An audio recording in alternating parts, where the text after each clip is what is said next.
In the spring of 1951, a Chinese buildup was in progress in the Iron Triangle, a mountainous region north of the 38th parallel.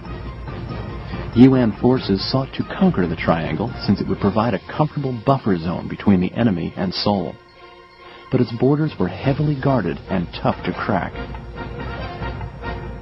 Far East Commander Ridgway knew the Chinese were planning a major drive from the triangle, so he assumed a conservative offensive strategy in the approaches to it. After facing the Chinese for 6 months, his troops knew how they operated. They would come hard, and then suddenly not at all. They were vicious fighters, but only in spurts. So Ridgway drew a series of lines leading up to the Iron Triangle that would mark the stages of his planned advance. When the troops reached one line, they would use it as a jumping-off point to push on for the next. If they had to fall back, the previous line would be a place to stop and shore up defenses so that the retreat wouldn't pick up speed. Each line was named for an American state.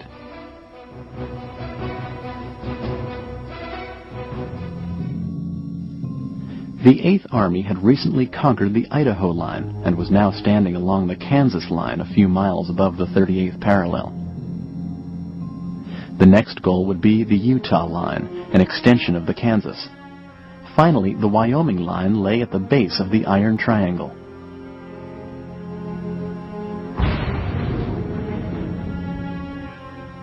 Whether going or coming along that grid, the UN goal was to butcher the enemy in massive numbers.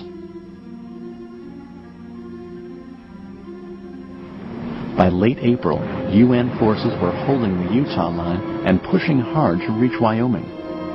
Then the second Chinese wave suddenly broke.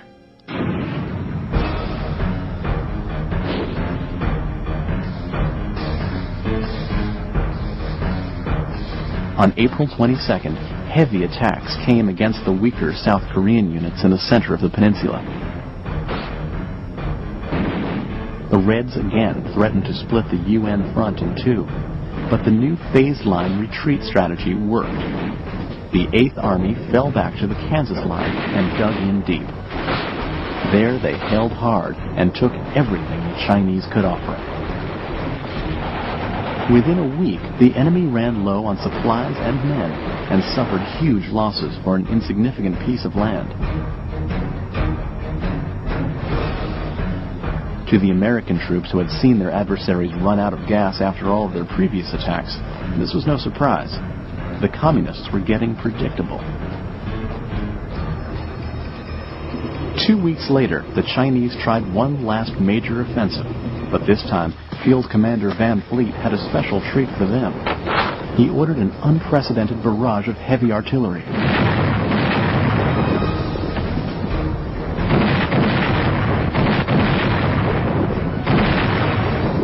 In a single 24-hour period, one battalion fired off more than 12,000 rounds, an all-time record. Teams of troops operated an assembly line of ammunition, sending an endless succession of shells airborne.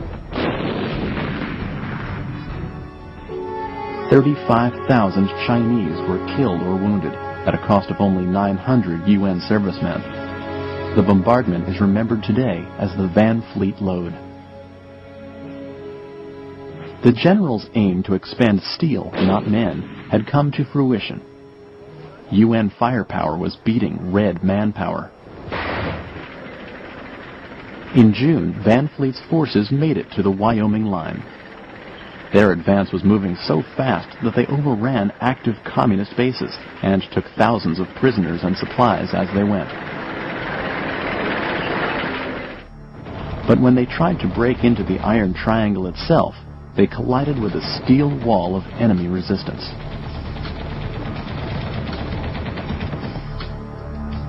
It took 10 days of round-the-clock air support and artillery attacks to break into the triangle's base.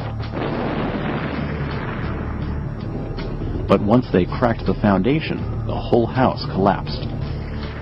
2 tank forces drove northward and took full control of the triangle, putting the UN in their best position since the Chinese entered the war. It was an ideal field position to bring to the truce table.